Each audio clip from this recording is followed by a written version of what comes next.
Hey there. Welcome to the Joy Led Business Podcast. I'm your host, Tina Joy Cochran. I am thrilled that you're here. Sometimes growing a business can ruin your work-life balance and make you feel like you have to be someone you're not, but it doesn't have to be that way. Business should incorporate your faith and honor the creative rural lifestyle you cherish. That's why I created this podcast, to be your personal business coach in your pocket. Here you'll find practical tips, insightful interviews, and easy-to-follow training, all crafted to fit seamlessly into your busy life. Whether you're driving, creating, or taking a walk, I'll be right there with you. Now, let's dive into this episode and start turning your dreams into reality. I can't wait to share this journey with you. Have you ever gotten totally stuck with your marketing? I know I have. And because of that, I've created a mini course called Joy Led Marketing.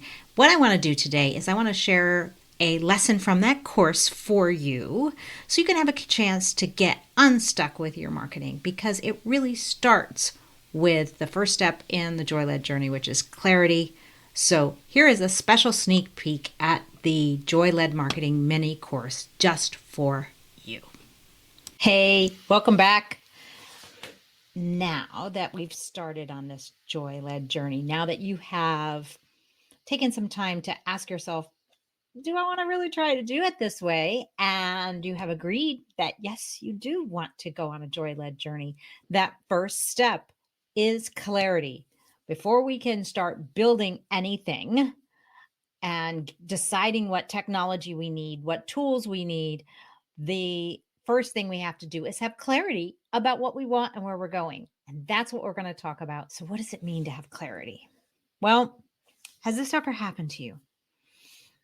You've decided that you need a vacation, that you need a break, that you just need a getaway. Well, you can decide that all you want, but until you actually pick some place to go, you're probably not going to ever take that vacation. But when you have clarity that you are going to go on vacation, your brain starts to jump into action going, okay, we're going on vacation. And when are we going? Where are we going? It starts to ask questions in order to get you where you want to go. That's exactly what we want to do with your business. As you start to make this journey into, I'm going to do business with God, I'm going to have a joy-led journey, I'm going to actually believe that I can have a business that doesn't suck the life out of me, if you will. The first step is answering 4 questions. There are 4 key questions that you need to get clear on in order for you to know, what is this trip that you're going on and where are you going? And guess what? You get to decide. There are no right or wrong answers in what you decide. So the Golden Heartland Academy members and my clients will tell you there are certain Tina-isms that they hear me say over and over and over again. And this course is going to give you probably 3 of the core Tina-isms that I say all the time. So first Tina-ism is, it doesn't matter what you pick, just that you pick. You see, not deciding is a decision. Does this make sense? Not deciding is a decision that you're not going anywhere. Well, in the last lesson, you decided you wanted to go on a joy-led journey. So you've already picked that. Now, let's start picking some more and building some more clarity. So here are the 4 questions. The first and probably the most important question is, why are you in business at all? Now, this might seem like a kind of a no-brainer question. Duh, I already decided to be in business. But let's be honest. Why are you in business? There's an answer here. You are in business to make money. If you are not okay with that you are in business to make money, then you're going to really struggle here. And a lot of the people that I work with and in our Golden Heartland community are creatives. We are people that we aren't what you would call your typical entrepreneurs. We aren't looking to have these huge businesses that we make lots and lots of money and we have a franchise and we're going to be on Shark Tank. We just want to have a certain lifestyle. Well, we need to settle this money thing once and for all, right? If you truly don't care, now dig it way down deep here. If you truly don't care whether or not you make any money with the things that you are offering, whether it's services or products, then why are you in business at all? Why not just embrace the fact that what you're doing is a hobby? And if it doesn't ever make any money, that's fine with you.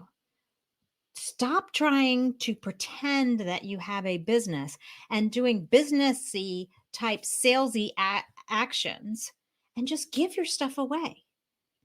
Whoa, Tina, wait a second. I set up a booth at this first craft show because I want to make enough money so that I can make more stuff. Okay. If that's okay to be in that space, but own it that this is a business. And if this is a business, then you need to make friends with marketing and you need to learn how to master marketing and sales so that you can make money. If you continue to pretend that you really don't care whether you make money or not, and you continue to not embrace marketing and sales and that task that you must do as a business owner, then you're setting yourself up for sometimes years of frustration, lack, being behind the 8 ball, working harder than you need to.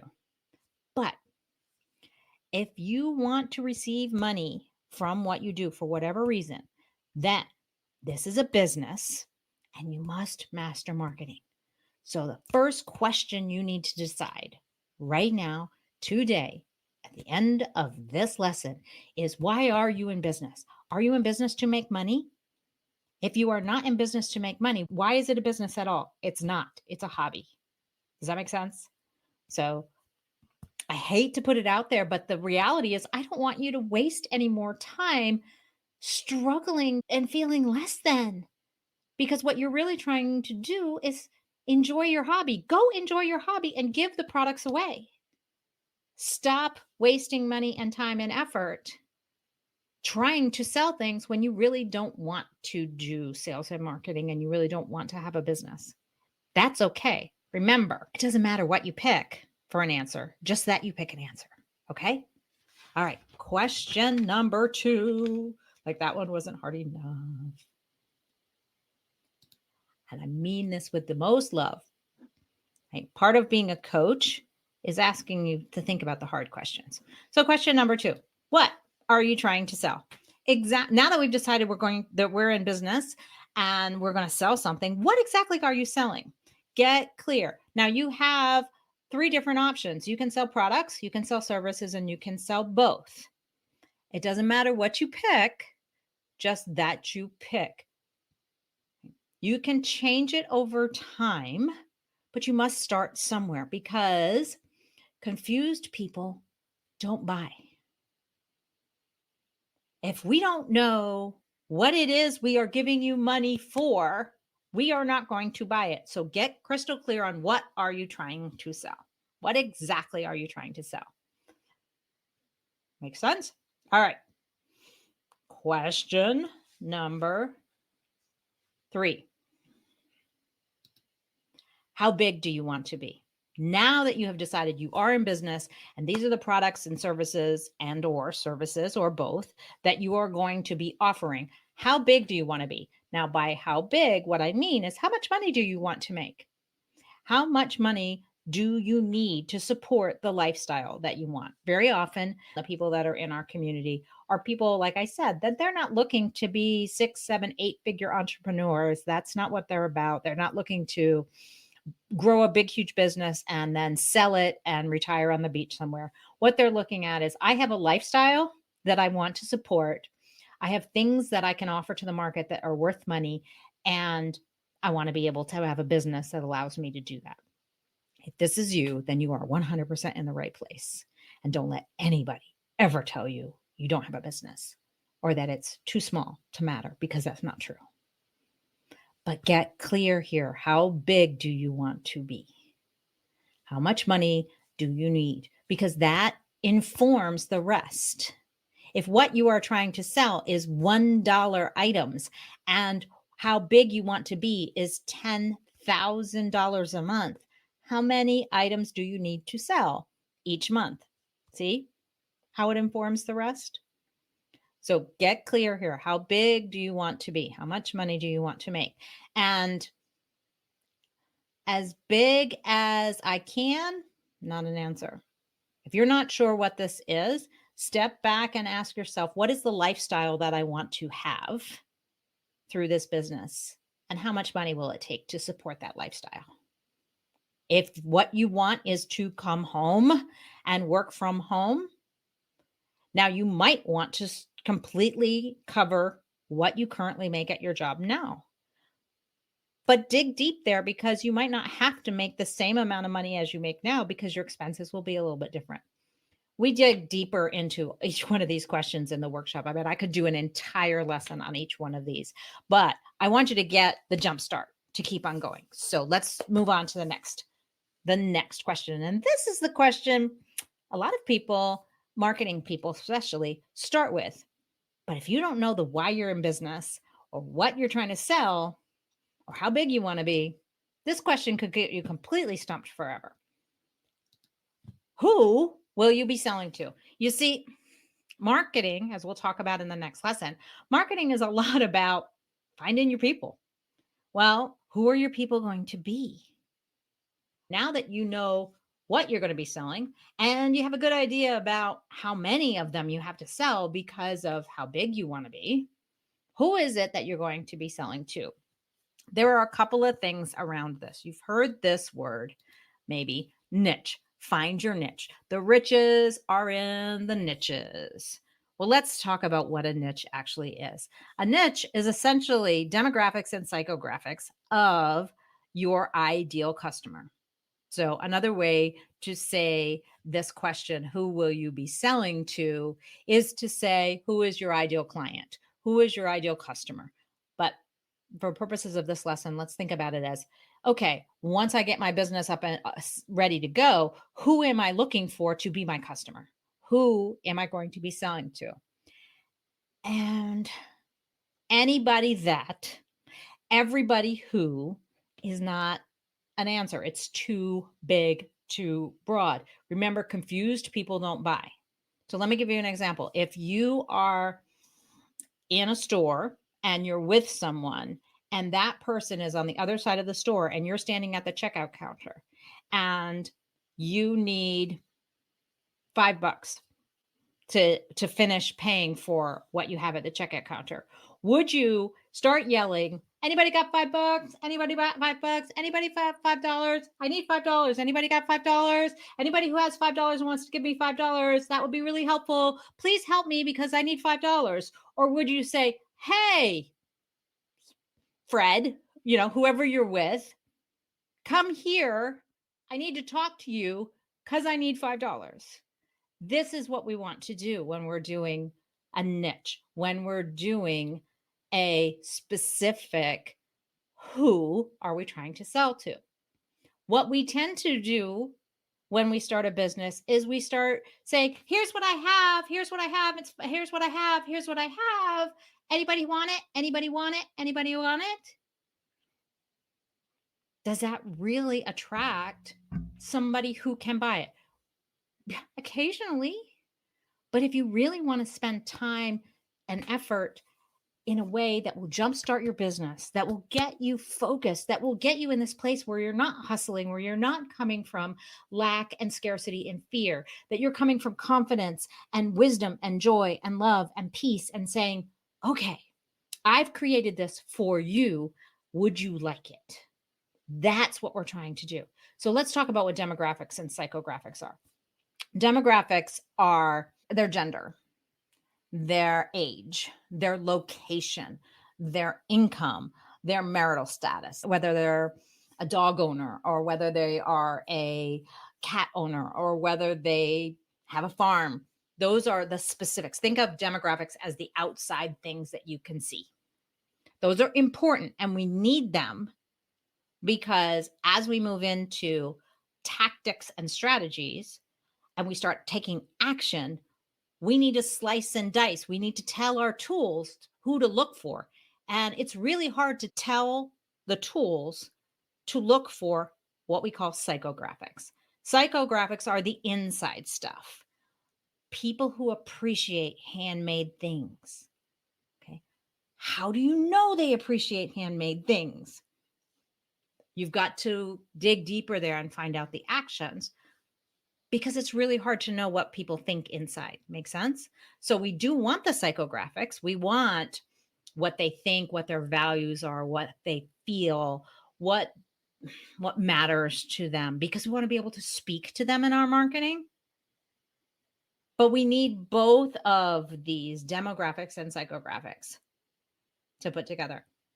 So I hate to leave you there. There's so much more to that, but let's just start where we start. So it doesn't matter what you pick, just that you pick. So for now, when you're thinking about your who, think about what do they look like? Where do they hang out?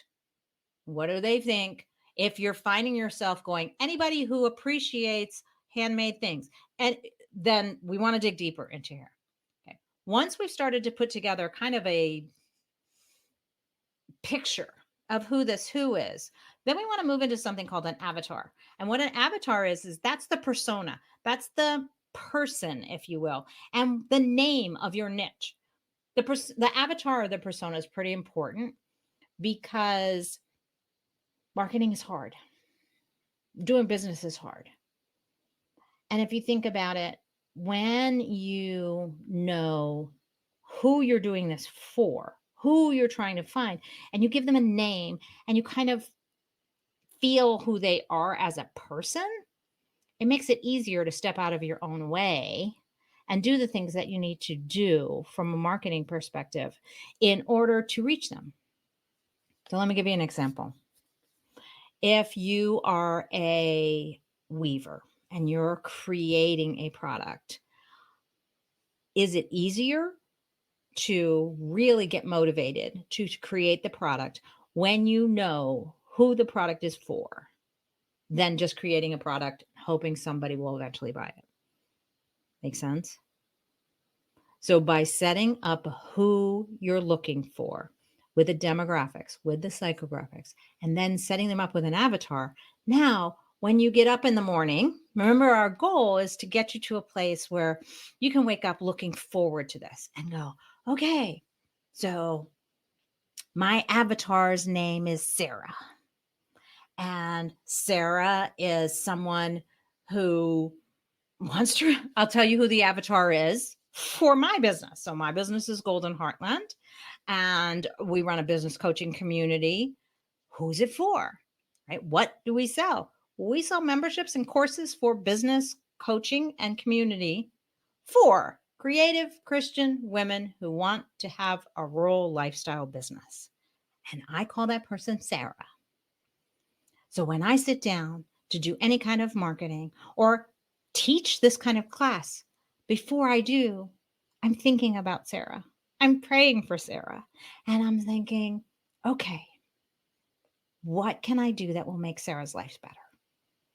As a creative, it makes it so much more fun to really dig into who is this for?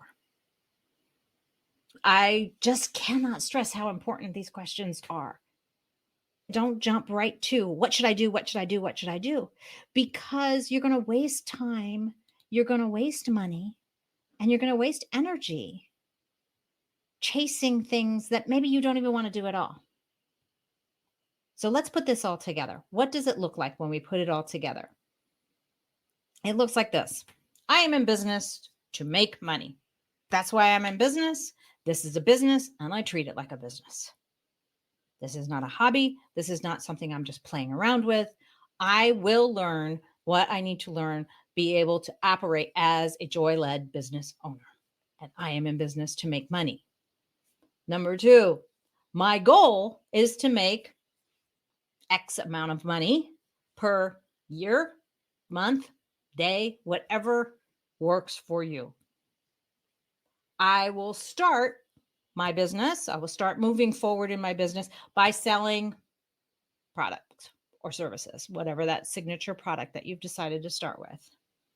And I will look for name your avatar to market to. When you answer these questions, see how clear that can be. And now when someone says, hey, you know what you should, you can come back and go, but that doesn't fit with what I'm trying to do. And you're not wasting any time. Make sense? All right. It's a lot to think about. And as I told you, as we were going through this might be a little different than what you've normally seen from marketing training. My job here is to let you get time to pray about this stuff, time to connect with the Lord, and time to open your mind to what do I need to think about in order to be a truly joy-led business owner, in order to be truly joy-led in my business, in order to have a business I can love for a lifetime. And that's what we're about here. Now that we know what the business is that we are building, let's get on to the next level and what we need to build and what we need to create to have the tools to market it. And that's what we'll do in the next lesson. So here's what I'm going to do next. I'm going to pray for you, and then I'm going to give you your homework assignment, and we'll get moving forward. Oh, Father, you are so good and you are so kind. And I know that you never, ever intend for us to struggle and hurt and push on all of this on our own. That if we will just sit with you and we will open our minds to the questions and ask the questions, that you are more than willing to be our partner and tell us the answers to these questions and help us get a starting place and get clarity on why you want us to, why we're in business at all, and how big it should be and what we should be selling and who we should be looking for. And I know that if you have given us stuff that has given us such an unction to bring it to the market, that you already have customers prepared for that. Help us to embrace that idea and to recognize that you will walk with us through this. In Jesus' name, amen. Hey, if you liked this lesson and you'd like to know more, check us out at joyledmarketing.com. You might find we're doing a free 5-day challenge, and you can get this whole course for free. So jump on over to joyledmarketing.com and check it out. You've been listening to the Joy-Led Business Podcast. I'm your host, Tina Joy Cochran. Thanks for sharing part of your day with me. You don't have to walk this business journey alone. Discover others just like you at goldenheartland.com. Business coaching community for creative rural women, faith. Go there to learn more and get free gifts I designed just for you. Be sure to hit subscribe so you never miss an episode, and share this episode with someone who could use a bit more joy today. Remember, your business success matters to me and to God. Being joy-led will get you there. Can't wait to meet you at goldenheartland.com.